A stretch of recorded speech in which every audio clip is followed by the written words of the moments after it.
জুলাই শহীদ স্মৃতি ফাউন্ডেশনে ১০০ কোটি টাকা অনুদান। গেল জুলাই সরকার পতন আন্দোলনে গণঅভ্যুত্থানে হতাহতদের জন্য ১ বিলিয়ন টাকার অনুদান প্রদান করেছেন প্রধান উপদেষ্টা ডক্টর মোহাম্মদ ইউনূস।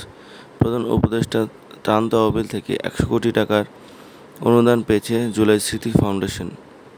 জুলাইয়ের আওয়ামী লীগ সরকার পতনের ভূমিকা রাখা, শহীদদের স্মৃতি সংরক্ষণ রাখা ও শহীদ পরিবারগুলোকে আর্থিক সহায়তা করার জন্য প্রতিষ্ঠানটি যাত্রা শুরু হয়।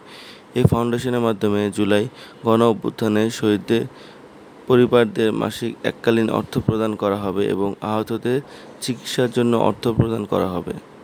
এছাড়া আলাদাভাবে ক্ষতি অনুযায়ী আর্থিক সহায়তা প্রদান করবে জুলাই স্মৃতি ফাউন্ডেশন। শহীদ পরিবারে ও হতাহতদের দীর্ঘমেয়াদী চিকিৎসার দায়িত্ব নিয়েছে এই ফাউন্ডেশনটি। আজ মঙ্গলবার সন্ধ্যায় রাজধানীর ফরেন সার্ভিস একাডেমিতে এক সংবাদ সম্মেলনে এসব তথ্য জানান ফাউন্ডেশনের দপ্তর সম্পাদক ও অন্তর্বর্তীকালীন সরকারের তথ্য উপদেষ্টা মোহাম্মদ নাহিদ ইসলাম। এর আগে ১১ সেপ্টেম্বর উপদেষ্টা পরিষদের সভা শেষে আনুষ্ঠানিকভাবে এই ফাউন্ডেশন গঠনের কথা জানানো হয়। ১৪ জন সাধারণ সদস্য নিয়ে জুলাই শহীদ স্মৃতি ফাউন্ডেশনের সদস্য সংখ্যা ২১ জন।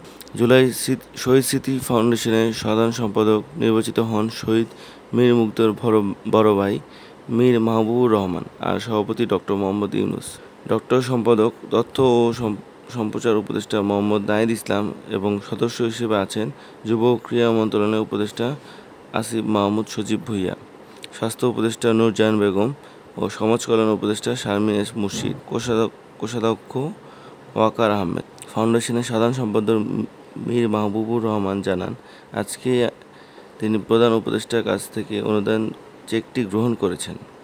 সংবাদ সম্মেলনে তথ্য উপদেষ্টা নাহিদ ইসলাম বলেন, জরুরি আর্থিক সহায়তা অবিলম্বে শুরু করা হবে। সেটির প্রথম উদ্যোগ হিসেবে প্রধান উপদেষ্টা ত্রাণ ও কল্যাণ তহবিল থেকে ১০০ কোটি টাকা তহবিল ফাউন্ডেশনে অনুদান করা হয়েছে। এটি একটি স্বাধীন ফাউন্ডেশন, এখানে যে কেউ অনুদান দিতে পারবেন। তিনি দেশবাসীর কাছে সহায়তা প্রার্থনা করেন জুলাই শহীদ স্মৃতি ফাউন্ডেশনের জন্য। উপদেষ্টা নাহিদ ইসলাম আরও বলেন, প্রধান উপদেষ্টা ত্রাণ ও কল্যাণ তহবিলে বন্যার্তদের জন্য যে সহায়তা আসছে সেটি কিন্তু একটি ফাউন্ডেশন অনুদান থেকে আলাদা। প্রধান উপদেষ্টা চাইলে যে কোনো খাতে অনুদান দিতে পারেন।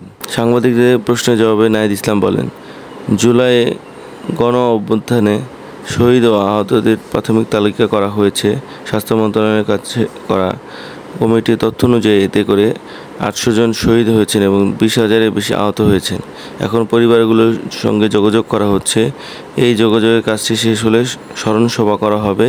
কত টাকা করে আর্থিক সহায়তা দেওয়া হবে সেই বিষয়ে জানতে চাইলে তথ্য উপদেষ্টা বলেন, আগামীকাল ফাউন্ডেশনের সভায় এই বিষয়টি সিদ্ধান্ত নেওয়া হবে।